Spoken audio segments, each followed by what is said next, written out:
Hi నేను సతీష్. ఈ ప్రోమోలో ఫుల్ క్లారిటీ ఇచ్చారు. అయితే కెప్టెన్సీ ఏంటి, లేకపోతే ఆటల అరటిపండుని తీస్తారు కదా, అట్లాగే దొంగతనం గురించి కూడా వీడియో చెప్పారు. ఇంకా కొన్ని టాపిక్స్ గురించి కూడా మాట్లాడదాం. ఈ ఫస్ట్ టాపిక్ ఏంటంటే ఈక్వాలిటీ చూపని వానర్స్ ఎవరు అని సృష్టి యాప్లు అడిగితే ఇవ్వలేదు. మెడికల్ కండిషన్ అని మెడికల్ కండిషను సో నీడ్ అని చెప్పినా సరే ఇవ్వలేదు. డిస్కస్ చేసేస్తామని ఇవ్వలేదు. అంటే వాళ్ళు ఎప్పుడు ఎవరికి ఫుడ్ ఇచ్చేదానికి షేర్ చేసుకునేదానికి ఏమాత్రం కూడా ఇష్టంగా లేరు కదా. వానర్స్గా ఎంతసేపు వాళ్ళతో పనులు చేయించుకోవాలని ఒక యాటిట్యూడ్తోనే కనిపిస్తూ ఉన్నారు తప్ప పెత్తనం చలాయించాలి అనే చూస్తున్నారు తప్ప మానిటర్స్గా వానర్స్గా ఎంతసేపు అరే పని చేస్తున్నారు, ఈ ఫుడ్ ఎంత వచ్చింది మనం కూడా షేర్ చేద్దాం పంచుకుందామని లేదు. ఆ ప్రియా ఇప్పుడు ఏంటంటే 2 బనానాస్ రాముకి ఇచ్చారంటే మళ్ళీ ఆయనతో ఇంప్రెస్ చేయించి టాస్కులు చేసుకొని ఇప్పుడు మళ్ళీ ఈ అమ్మాయి వచ్చేసరికి రూల్స్ అన్ని పెట్టుకునేది వాళ్ళే ఇద్దాం చేద్దాం అని చెప్పి ఎంతసేపు మానిటర్స్ ఎట్లా అంటే మోనార్కిల్లా తయారయ్యారు. ఎంతసేపు పళ్ళు మిగిలితే అరటిపళ్ళు పాల్లో వేసుకొని ఏదైనా చేసుకొని తిందామా, లేకపోతే ఇంకేదైనా ఫ్రూట్స్తో ఎన్ని రకాల డిష్లు చేయొచ్చు, కడుపు పట్టినా పట్టకపోయినా ఎలా ఒకలా మనమే తినేద్దామనే యాటిట్యూడే ఉంది తప్ప అరే ఎందుకు పాడు చేద్దాం పంచుదామని ఒక్కరికి కూడా లేదు. ఎవరికి ఉంది? ఆ లాస్ట్లో ఆ డీమన్ పవన్ కాస్త లైట్ వెలిగింది. అయ్యా బాబు ఇన్ని పంపించేటట్టు బిగ్ బాస్ ఇది మనం తినేద్దామని కాదు, వాళ్ళతో ఏదో ఒక రకంగా టాస్క్లు ఆడించో ఇంప్రెస్ చేయించో ఎంటర్టైన్ చేయించో ఈ మొత్తానికి సేల్ అయిపోయి ఊరికే తీసి పాడేస్తే ఎట్లా ఉంటుంది మనం చూసాం. ఆ చపాతీ ముక్కే కదా అని వాళ్ళు తీసి పడేసిన సరే ఆ చపాతీ ముక్కే వాళ్ళకి పెద్ద పాయింట్ అయింది, మ్యాటర్ అయింది. రోజు అదే సాంబార్, అదే ఆలు కర్రీ, అదే రైస్ ఇవన్నీ తిని బోరు కొట్టి వాళ్ళకి ఇంకా ఏదో ఒకటి దొరికితే తిందామని లేక అవసరపడే రీతు చౌదరి చూడండి మొన్న ఇలా వాసన చూసాం అమ్మయ్య ఎంత బాగుందని. లాస్ట్కి ప్రియా కూడా చక్కగా వీళ్ళకి నచ్చిన ఫుడ్ తింటున్నా సరే ఆ అమ్మాయి కూడా చూడండి ఆ రోజు రామురాధుడు వాళ్ళ దగ్గరికి వచ్చే సాంబారు ఫస్ట్ డే వాసన చూసి అబ్బా భలే ఉంది అని ఒకటో రోజు రెండో రోజు చెప్పుకున్నారు కదా. సో అన్నీ రెగ్యులర్గా మంచిగా టేస్టీ ఫుడ్ తింటూనే మరి వీళ్ళకే కొత్త రోజు వచ్చేసరికి ఆ సాంబార్ చూద్దామా తిందామని ఫీలింగ్ ఉంటే మరి వాళ్ళకి రోజు గత వారం నుంచి ఒకటే ఫుడ్ తినేటప్పుడు తినాలని ఉంటుంది కదా. ఇప్పుడు నిన్న చూడండి మళ్ళీ మేము రీతు చౌదరి ఏడ్చుకుంటూ వెళ్ళిపోలేదు మాస్క్ మ్యాన్ అనే మాటకే. ఏంటి నువ్వు టెనెంట్స్ కంటే వానర్స్లకి ఇంట్లోనే ఎక్కువ ఉంటున్నావు, వానర్స్లాగే తింటున్నావు, ఎక్కువగా తింటున్నావు అనేసరికి ఆ అమ్మాయి బాధపడి ఏడ్చుకుంటూ వెళ్ళిపోయింది. ఆ ఫుడ్ అనేది సెన్సిటివ్ టాపిక్. వీళ్ళు డైరెక్ట్గానో ఇండైరెక్ట్గానో ఏదో ఒక రకంగా షేరింగ్ అనేది చేసుకుంటూ బాగుండేది. అలాగే ఇప్పుడు ఆ ప్రియా ఎట్లా ఉంటుందంటే మాట్లాడితే నేను ఇచ్చాను నేను పెట్టాను అని మాదిరిగా ఇచ్చింది గోరంతా చెప్పుకున్నది కొండంతా. కానీ ఏమి ఇచ్చింది మీరు తింటున్న దాంట్లో 1% కూడా వాళ్ళకి ఇవ్వట్లా, మిగిలిపోతే పారేద్దామని చూస్తున్నారు తప్ప బిగ్ బాస్ ఆయన పంపుతున్నాడు ఎందుకు యుద్ధం అయిపోయి మళ్ళీ తెచ్చుకోవచ్చు రేషన్ ఇస్తారు కదా ఒక్కడికి లేకపోయా. ఏమైనా కండిషన్ పెట్టాడా, పనులు చేయించుకున్నాం ఎంటర్టైన్ చేయించుకుని ఇంప్రెస్ చేయించుకుని ఇచ్చామని లెక్క చెప్పుకోవచ్చు కదా. ఆడియన్స్ కూడా గమనిస్తారు కదా. మళ్ళీ అందరూ షోలు చూసి ఎక్స్పీరియన్స్తో వెళ్ళిన వాళ్ళే. ఇంకా పవన్ కళ్యాణ్ అయితే పండు కాదు కదా పండులో ముక్క కూడా పెట్టట్లా. వాళ్ళు అడిగినా సరే ఇద్దరు ఆడపిల్లలు ఇలా ఉన్నారు అడుగుతారా తింటారా అని అడగట్లేదు కదంటే అసలు నాకు సంబంధం లేదు, నా తిండి నాది నా గోళ్ళ నాది మాదిరికి ఎంతసేపు వీళ్ళ ఇదే చూస్తూ ఉన్నారు. మాస్క్ మ్యాన్ కావచ్చు, ఆ పవన్ కళ్యాణ్ కావచ్చు, ప్రియా కావచ్చు, మనీష్ మర్యాద కావచ్చు, అందరూ అట్లాగే ఉన్నారు. ఇప్పుడు కాఫీ టీ అడిగినా ఇప్పుడు అమ్మాయి అడిగినట్టుగా యాపిల్ అనేది మెడికల్ కోసం నాకు అవసరం అని చెప్పినా సరే కాఫీ టీ కోసం మనం కూడా ఎవరు అడిగారు కదా అన్నా సరే తలకాయ నొప్పి వస్తుందని సరే ఇచ్చే పరిస్థితి లేదు. సో జనం దృష్టిలో ఆ షేర్ చేసి ఉంటే అందరికీ పంచి ఉండుంటే ఖచ్చితంగా బ్యాడ్ ఎవరు అరే భలే చూసుకుంటున్నారు లేని లెక్క. పైగా వంకలు పెడతా ఉన్నారు. నేను చూసాం ఆ ఫ్రై అడిగితే కర్రీ చేస్తావా ఎంత ధైర్యం అమ్మా మీకు అని చెప్పి హోస్ట్ అన్నట్టుగా. అట్లాగే ఆ ప్రియా వాళ్ళు కూడా చూసారు ఆయిల్ వీళ్ళు ఎక్కువ పోసేసి ఆ కూర కూడా చెడగొట్టేసి పాడు చేసేసి మళ్ళీ ఆవిడ మీద చిందులు దొక్కేసి డాన్సులు వేసేసి ఆయన అందుకే హోస్టే తప్ప ఆ మాట అన్నారు కదా అంత శాడిస్టిక్గా అని చెప్పేసి. సో ఎందుకంటే వాళ్ళకి కంఫర్ట్గా ఉంది, చక్కగా తింటున్నారు, తినేటప్పుడు కొంతలో కొంత పంచవచ్చు కదా. ఇప్పుడు నిన్న ఆవిడ సంజన ఫ్లోరా విషయంలో ఆవిడ కరెక్ట్ కాదు, రైట్ డెసిషన్ కాదు. కెప్టెన్కి వచ్చేటప్పుడు అందరినీ ఈక్వల్గా చూడాలి, వ్యక్తిగతంగా కక్ష లెక్క కొనసాగించడం అది రాంగ్. అయితే కొన్ని విషయాల్లో మెచ్చుకోవచ్చు. నేను నాకే కాదు ఆ చట్నీలు అవి చెయ్యండి పాపం వాళ్ళు అక్కడ తినలేకపోతున్నారు అవస్థలు పెడుతున్నారు అనేటప్పుడు అది మంచిదే కదా షేరింగ్ అనేది. నేను అందుకే ఈ సీజన్లో వీళ్ళకి ఈ కామనర్స్ ఏమో వానర్స్గా అట్లాగే సెలబ్రిటీస్ని ఏమో టెనెంట్స్గా పెట్టేటప్పుడు ఫస్ట్లో తమ్మునేలు కూడా పెట్టి చెప్పా ఇది ఖచ్చితంగా ఈ సెలబ్రిటీస్ని నెత్తిన పాలు పోసినట్టే. కామనర్స్గా ఇలా వచ్చిన వాళ్ళు ఎవరైతే వీళ్ళు ఒక ఖచ్చితంగా నెగిటివ్ తెచ్చుకుంటారు, బ్యాడ్ అవుతారు. నాకున్న ఎక్స్పీరియన్స్తో ఎన్ని సీజన్లు చూసిన అనుభవంతో చెప్పా అదర్ లాంగ్వేజెస్ అన్నీ చూసి ఖచ్చితంగా వీళ్ళకే మేలు జరిగిద్ది, వాళ్ళకే డ్యామేజ్ జరిగిద్ది. పైగా వాళ్ళ బిహేవియర్ ఎట్లా ఉంటుందో దాన్ని బట్టి చూద్దామంటే ఇప్పుడు కామనర్స్గా వచ్చిన వాళ్ళకి ఏంటంటే ఒక ఒబిడియన్స్ కానీ ఒక పొలైట్ కానీ కనిపించట్లా. హ్యూమనిటీ అనేది మాటల్లో తప్ప చేతల్లో చూపట్లేదు వాళ్ళు. ప్రతిదానికి ఇది మాది, ఇది మాది, మాది, మాదే పర్మనెంట్, మాదే, మేమే ఇక్కడ, మాదే అడ్డ, ఈ చూరు పట్టుకుని వేలాడతాం, ఈ ఫుడ్ అంతా మాదే అన్నట్టు మాదిరిగా ఉంటే, ఇప్పుడు నిన్న హోస్ట్ చెప్పినట్టుగా ఓనర్స్లో సతాయించమని కాదు, స్వార్థంతో నచ్చినట్టు చేసేస్తున్నారు మీరు లెక్క. ఇది ఇలాంటి ఫీడ్బ్యాక్ వస్తుంది. ఆయన చెప్పింది కూడా ఆడియన్స్ నుంచి వచ్చే ఫీడ్బ్యాకే కదా.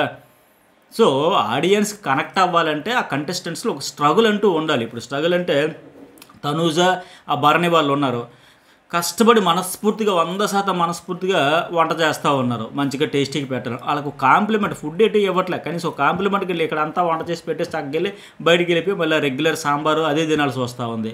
సో ఇది కనెక్టింగ్ పాయింట్. ఆ అమ్మాయి నన్ను తనూజ అబ్బో నాకు కొద్దిసారి కుకింగ్ అంటుంది, కానీ ఆవిడకి కుకింగ్లో ఉండబట్టే ఇలాగ అరే ఒక ఆవిడ అంత చక్కగా వండి పెడుతున్నా తిరిగి మాట పడాల్సి వస్తుంది, కనీసం ఒక అప్రిషియేషన్ లేదు కదా, తిరిగి ఎలిగేషన్స్ ఏంటి, వీళ్ళే వంటలు పాడు చేసి మినిమం కోఆపరేషన్ ఉండదు సరి కదా అని లెక్క ఒక కనెక్టింగ్ పాయింట్ ఆవిడకి. ఆ స్ట్రగుల్, ఆ భరణి కావచ్చు, ఆమెకు ఈ పాయింట్లు కనెక్ట్ అవుతారు ఆడియన్స్. సో ఎంతసేపు ఇంకో రెండో పాయింట్ ఏంటంటే, మరి వీళ్ళు ఇట్లాగే కొనసాగిస్తే ఇంకా కష్టమే, వాళ్ళు ఇంకా వానర్స్ అనేది ఇంకా పట్టుకొని వేలాడితే ఆ ఈక్వాలిటీ చూపించకపోతే, పర్టికులర్గా ఫుడ్ విషయంలో, ఎందుకంటే వాళ్ళు అక్కడ అంత స్ట్రగుల్ ఫేస్ చేస్తున్నారు కనుక, సో వీళ్ళకి కంఫర్ట్గా ఉంది కనుక, ఇప్పటికీ కూడా షేరింగ్ లేకపోతే, ఇంత ఇన్పుట్స్ ఇచ్చాక కూడా హోస్ట్, ఇంకా వీళ్ళని ఎవరు ఈ సీజన్లో కాపాడలేరు, ఆడియన్స్తో కనెక్షన్ అయితే తెచ్చుకోలేరు.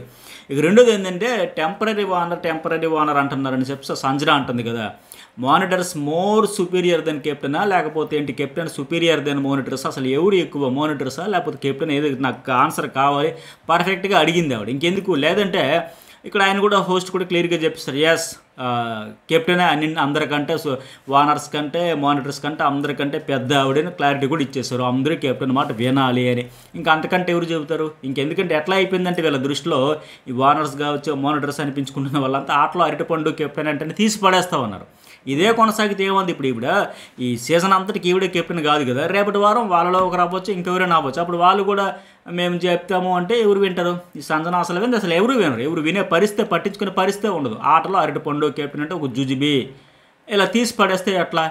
పైగా ఇప్పుడు ఆవిడ ఎంతసేపు ఏదో పోనీ ఫన్ చేద్దామో ఎంటర్టైన్ చేద్దామో అని చెబితే దాన్ని కూడా ఎవరు చేయకపోతే ఇప్పుడు బతిమలు ఆడుకునేది కంటెంట్ క్రియేట్ చేసే పరిస్థితి వస్తుంది. కానీ వాళ్ళు ఎట్లా ఉన్నారు, నేను చూస్తే సంజన సరే మీరు ఫుడ్ షేరింగ్ ఆ విషయం అంతా అయిన తర్వాత మిమ్మల్ని డిస్మిస్ చేస్తానంటే మీరు చేసేదేంటి, నేనే మిమ్మల్ని డిస్మిస్ చేసేస్తాను, నా శ్రీజ అయినా ఆమె అలాగే మనిషి చెప్పడం, ఒక రెస్పెక్ట్ లేదు, వినే ఓపిక లేదు అని ఆవిడ చెబుతున్నట్టుగా కెప్టెన్ అన్నదానికి ఒక రెస్పెక్ట్ ఇవ్వాలి. ఇప్పుడు వీళ్ళే అంటున్నారు కదా నేను మానిటర్ నాకు రెస్పెక్ట్ ఇవ్వాలి అనేటప్పుడు, అంతకు మించి కదా కెప్టెన్ గత సీజన్లో చూసే వెళ్ళారు కదా, చూడకుండా ఇది వెళ్ళదు కదా. బిగ్ బాస్ మీద అస్సలు మాకు జీరో నాలెడ్జ్, అసలు చూడలేదు, తెలియదు ఈ షో, ఈ కాన్సెప్ట్, ప్రయారిటీస్ అవన్నీ. పైగా నేను బిగ్ బాస్ అప్పటికే చెప్పాడు, ఆయన సొంతంగా ఫుడ్ వండుకొని తింటున్నాడు, మీకు ఓకేనా అంటే కెప్టెన్ అండర్లోనే అందరూ ఉంటారని అప్పటికే ఒక వార్నింగ్ అయితే ఇచ్చాడు, వేకప్ కాల్ అయితే వచ్చింది. అప్పటికే అర్థం కావాలి కదా. ఆ పవన్ కళ్యాణ్ ఏమంటాడు, మేము మానిటర్స్ అన్ని వర్కులు ఆల్రెడీ అలర్ట్ అయిపోయి ఆవిడ వచ్చి మా మీద పెత్తనం చూపించడానికి లేదు, మేము చెప్పిందే ఇక్కడ వేదం, మేము చెప్పిందే సర్వం, ఇది కాదు కదా. పైగా నిన్నటిదాకా కెప్టెన్ రూమ్ ఎంత అందంగా చూసానో ఈ కొద్దిగా అతి కామెంట్లు అయితే వస్తూ ఉన్నాయి. అట్లాగే సంజన ఏంటి, సరే ఆ శ్రీజ మనీష్ని తీసేసాక కొత్త వారికి ఇస్తాను ఆ షేరింగ్ అనేది, అది కూడా ఎవరికి, రీతు చౌదరి భరణికి, తప్పే లేదు. వాళ్ళిద్దరూ అడుగుతున్నారు కొద్దిగా ఫుడ్, కనీసం మాకు బయట నుంచి వచ్చిన రైస్ అయినా మేము అక్కడ మీ రేషన్ అక్కర్లే, మీ ఐటమ్స్ అక్కర్లే, దానికి ఏదో కాస్త పోపో ఏదో పెట్టుకుంటాం, కానీ దానికైనా పర్మిషన్ ఇవ్వండి, లేదా సంజన గారు మీరు కెప్టెన్ అయితే కాస్త మమ్మల్ని దృష్టిలో పెట్టుకోండి ఫుడ్ షేరింగ్ విషయంలో అని అన్నారు వాళ్ళు. తప్పే ముందు వాళ్ళిద్దరు టెనెంట్స్ వచ్చినప్పటి నుంచి ఒకటే ఫుడ్ కనుక వీళ్ళకి ఆల్రెడీ ఉంది కనుక అడిగితే ఆ దానికి కూడా ప్రియా వచ్చి ఎవరిని తెచ్చుకుంటారు, వానర్స్నా టెనెంట్స్నా కొత్తగా ఫుడ్ షేరింగ్ అంటే వాళ్ళ పేర్లు చెప్పేసరికి నో కంప్లీట్లీ డినై అంట, ఆ డోర్లోంచి రానియ్యం అంటే ఇక్కడ వీళ్ళే తినాలి, అక్కడ నుంచి వచ్చిన ఆల్రెడీ చాక్లెట్లు, చిప్స్, కూల్ డ్రింక్స్ అన్ని దొంగతనాలు చేసుకుని తింటా ఎంజాయ్ చేస్తున్నారు, అలాగే ఈ టెనెంట్స్ వండి పెడుతున్నా కూడా తింటూ ఉన్నారు కదా, ఇంకా అది కూడా వాళ్ళిద్దరికి సర్లే ఆవిడకి వచ్చిన దాంట్లో షేర్ చేసుకుంటుంది అని ఆలోచన ఉండాలి కదా. కంప్లీట్గా డోర్లోంచి రానియ్యం, ఆ రూమ్ మాది, ఆ రూమ్లోకి యాక్సెస్ లేదు, అసలు కనీసం కెప్టెన్ కాదు కదా, అది ఎటు రెస్పెక్ట్ ఇవ్వట్లేదు, పట్టించుకోవట్లేదు. కనీసం వాళ్ళకి టెనెంట్స్కి ఆ మాత్రం అని ఇస్తే ఏం పోయిందంట, వీళ్ళదేమన్నా తీసుకెళ్ళి ఇచ్చేస్తుంది ఆవిడ. నేను ఇప్పుడు వానర్నే కాబట్టి, టెంపరీ వానర్నే కాబట్టి ఈ ఫుడ్ నేను షేర్ చేసేస్తాను, అందరి తాలూకు రేషన్ అని కూడా చెప్పలేదు కదా. ఆవిడ కెప్టెన్గా వచ్చుకునేవి అవి షేర్ చేసుకోవచ్చు అంటే ఇస్తారంటే అవి కూడా వద్దంటే, టెనెంట్స్కి వద్దంటే వీళ్ళకే ఇచ్చేయాలంటే, అవి కూడా ఇచ్చేస్తే దొంగతనం చేసిందిగా ఇవి కూడా తెలిస్తే ఆడియన్స్లో ఎంత డ్యామేజ్ జరిగిపోద్ది, ఎంత డిస్కనెక్ట్ అవుతారు, వీళ్ళతో ఎలా కనెక్ట్ అయిపోతుంది, ఎలా వీళ్ళని యాక్సెప్ట్ చేస్తారు, ఇవన్నీ చూసుకోవాలి కదా. పైగా మాస్క్ మీద మరీ మాట్లాడితే ఇవన్నీ కూడా కెప్టెన్ కూడా పంపిస్తారంట. సో ఇక్కడ పర్ఫెక్ట్ క్లారిటీ ఇచ్చేస్తారు ఆయన. అందుకే ఎంతసేపు ఆవిడని కెప్టెన్ అంటే విలువ లేదు లెక్క లేదు అన్నట్టుగా పర్ఫెక్ట్గా క్లారిటీ 100% నాగార్జున ఇచ్చింది అయితే కరెక్ట్. అదే కంటిన్యూ చేయాలి. ఆ కెప్టెన్ పవర్ ఏంటో చూపిస్తే ఇకపైన ఆవిడ కొత్త ఆట మొదలు, లేదంటే కిచిడి అయిపోద్ది మొత్తం కంటెంట్. ఫస్ట్ వీక్ అంతా కంటెంట్ ఎవరి వల్ల వచ్చింది, ఆవిడ గుడ్ అయిద్దా బ్యాడ్ అవుద్దా నెగిటివా పాజిటివ్ అని పక్కన పెడితే ఈ షో మీద ఒక హైప్ వచ్చింది, ఒక అటెన్షన్ గ్రాప్ చేసింది ఎవరంటే సంజన. ఆవిడది చేసిన యాక్టివిటీస్ వల్ల చాలామందికి స్క్రీన్ స్పేస్ వచ్చింది, కంటెంట్ వచ్చింది, చూడాలని ఇంట్రెస్ట్ పుట్టింది. వాళ్ళకు కూడా ఓకే మాట్లాడతారు వీళ్ళు కూడా ఏదో ఒకటి చేస్తారు అనేది వచ్చింది. ఇప్పుడు కెప్టెన్గా కనుక కాస్త ఇంకా హడావుడి ఉంటుంది, కాస్త చెడు కూడా ఆడుకుంటుంది, కొన్ని టాస్కులు చెప్పడం ఏదో ఒకటి చేస్తుంది. లేకపోతే ఏముంది, ఆ మూల కూర్చొని ఒక ఆయన దుమ్మలు ఆడుతూ సీరియస్గా మాట్లాడుతూ, నేను అప్పటికే ఆయన చెప్పారు కొద్దిగా అవ్వయ్యా బాబు అని. ఎప్పుడు జనరల్గా మేల్ కంటెస్టెంట్స్కి ఏ సీజన్లో కూడా ఇలా చెప్పింది లేదు. మరి అమ్మాయిలు ఏడిస్తే కొద్దిగా మూడే అయిపోతే కొద్దిగా నవ్వమ్మ నువ్వు అయితే బాగుంటావమ్మా అని చెబుతారు. బట్ ఇతనికి కూడా అది మంచి ఫీడ్బ్యాక్. ఊరికే ఆయన చెప్పలే, హరీష్ నువ్వు నవ్వితే బాగుంటావయ్యా కాస్త నవ్వయ్యా బాబు, ఆడియన్స్ నీ నవ్వు చూడాలని కోరుకుంటారు, ఇట్లా ఆయనకి చెప్పడం కావచ్చు. ఇంకా కంటెంట్ ఏముంటుంది, వాళ్ళు ఎంతసేపు మా ఫుడ్ మా రేషను మా కోట మేము మానిటర్స్ మేము పనులు చేయము, మాకు కంఫర్ట్ లైఫ్ ఉంది, పనులు మీరే చేయాలి, ఫుడ్ మేమే తినాలి, మేము ఇప్పుడు సడన్గా మాకు పనులు చెప్తే మేము ఎట్లా చేస్తాం, కంఫర్ట్కి అలవాటు పడిపోయారు. అందుకే అంటారు కదా, ముందు సుఖపడిపోతే తర్వాత కష్టపడడం కష్టం జీవితంలో అయినా. ముందే కష్టాలన్నీ ఫేస్ చేస్తే తర్వాత సుఖాలకి పెద్ద ప్రాబ్లం కాదు, కానీ ముందే సుఖపడిపోతే తర్వాత ఇలాగే ఉంటుంది. చిన్న కష్టం వచ్చిన అబ్బా ఏం చేస్తాంలే మా వల్ల కాదు అన్నట్టుగా. ఇప్పుడు వీళ్ళు వారం నుంచి ఏముంది, చెయ్యండి తుడవండి కడగండి చెప్పడమే, నోటికి పనే తప్ప చేతల్లో లేదు కనుక ఇప్పుడు ఆ కంఫర్ట్ నుంచి బయటపడాల్సి వస్తుందేమో అని భయపడతా ఉన్నారు. అలాగే ఇంకోటి ఏంటంటే వీడియోలు చూపించారు బాగుంది, ఆ తనూజ బానానా కామెడీ వీడియో అది చూసారు. ఇప్పుడు చూస్తే ఎంత ఫన్గా ఉంది, అంతా నవ్వుకుంటున్నారు కదా వీళ్ళు వాళ్ళు అని కలిపి. నిజంగా కదా ఇవే కదా సిల్లీ థింగ్స్, ఇవే కదా మనకి మెమరీస్. అరే ఒక అరటిపండు కోసం నలుగురు దొంగతనం చేసి మళ్ళీ అందులో భరణి వద్దు అని భయపడిపోయి మిగతా వాళ్ళేమో షేర్ చేసుకుని ఎంత ఫన్నీగా అనిపించింది. సేమ్ ఇట్లాగే సంజన గుడ్డు విషయంలో కూడా వీళ్ళు రియాక్ట్ అయ్యి ఉంటుంటే ఎంత బాగుండేది. దాన్ని సీరియస్గా ఒక అంతర్జాతీయ సమస్య అన్నట్టుగా హైలైట్ చేసేసి దాన్ని పోర్ట్రేట్ చేసేసి ఆ పవన్ కళ్యాణ్ దొంగతనం చేస్తుంది, అలాంటి ఆవిడతో మాట్లాడతారా, అలాంటి ఆవిడ అప్రిషియేట్ చేస్తారా? ఆయన ఆట తెలుసుకున్నాడు. మాస్క్ చెప్పిన తర్వాత ఎవరు మర్యాద మనీష్, ఆవిడ చేసింది కరెక్ట్, ఆవిడ రైట్ ట్రాక్లో ఉంది, ఆవిడ మంచి గేమ్ ఆడింది, కంటెంట్ ఇచ్చిందని లేక అర్థమయ్యింది అతని గేమ్. ఆ తర్వాత వెళ్ళి రిలీజ్ అయ్యాడు, అప్రిషియేట్ చేసి దాని తర్వాత మళ్ళీ గార్డెన్ ఏరియాలో కూర్చొని అందరూ నవ్వుకున్నారు.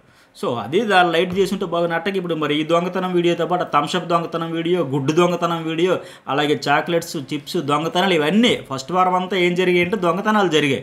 ఇవన్నీ ఎంత ఫన్నీగా ఉంటాయి, ఎంత నవ్వుకుంటారు వాళ్ళు. అవన్నీ ఒకసారి వీడియోస్ చూపిస్తే బాగుంది. అట్లాగే అన్నింటికంటే ఇంకోటి ఏంటంటే ఆ కళ్యాణ్ అవుట్ అయిన వీడియో ఇలా పట్టుకొని లేదు ఇప్పటికే నాకేదో అన్యాయం జరిగిపోయింది, ఎమ్మెల్యేల కంటే నాకే ఎక్కువ అన్యాయం జరిగిపోయింది, అసలు నేనే ఫస్ట్ కెప్టెన్ చేయించాల్సింది, ఆయనే గెలవాల్సింది, వాళ్ళిద్దరికీ ఉండిపోయింది కదా ఫీలింగ్. దానివల్ల ఇది మాస్క్ మ్యాన్ కూడా మొత్తం మూడ్ ఆఫ్ అయిపోయి వాళ్ళ మీద నెగిటివిటీ శ్రీజ వల్లే ఓడిపోయింది, శ్రీజ మనల్ని ఓడించేసింది, ఆవిడ లాయల్టీతో ఆడింది, బట్ ఆవిడే అన్యాయం చేసేసింది అని లెక్క. ఆయన కూడా ఒక పక్క బుసలు కొట్టేస్తాడు. ఏదో సినిమాలో ఎంఎస్ నారాయణ అంటాడు కదా, ఏ సినిమాది రవితేజ సినిమా కదా, ఆ పేరు ఏదో వస్తుంది, బుసల ఇప్పటికే బుసలు కొట్టేస్తున్నాడు చూడండి మాదిరిగా బుసలు కొట్టేస్తాడు ఆయన ఒక పక్క, ఈ పవన్ కళ్యాణ్ ఒక పక్క. ఆ బుసలన్నీ పోతాయి కదా నాయన, నువ్వు చేసింది రైటా రాంగా అవుటా కాదా ఇది నువ్వే చెప్పు, మీ ఇద్దరే చెప్పండి అని ఆ వీడియో కూడా ప్లే చేస్తే బాగుంటుంది. అలాగే దొంగతనాలన్నిటితో పాటు ఆ ఫ్లోరా షైని వాళ్ళు వాష్రూమ్లో థమ్స్అప్ బాటిల్లో పోసుకొని అది పొంగిపోయి వీళ్ళు దాగింది లేదు మొత్తం పాడింది, ఇవన్నీ చూస్తే నవ్వుకుంటారు అంత సరదాగా. సో ఫుడ్ విషయంలో ఎప్పుడు కూడా లైట్ వేరే తీసుకొని ఆ కామెడీగా తీసుకుంటూ ఆ సెన్సిటివ్ కనుక అలా వెళ్ళిపోతే బాగుంటుంది. కానీ వీళ్ళు ఆవిడ విషయంలో రచ్చరచ్చ చేసేసి మరి అదే పైన అంతకుమించి వీళ్ళు చేస్తే ఎట్లా ఉంటుంది. సో ఇది మరి మీకేమనిపించింది లైక్ చేయండి, మెసేజ్ పెట్టండి. 2 ఛానల్స్ జర్నలిస్ట్ సజెషన్ న్యూస్ బోల్ ఛానల్స్ అయితే సబ్స్క్రైబ్ చేసుకునేది మర్చిపోకండి. Thank you.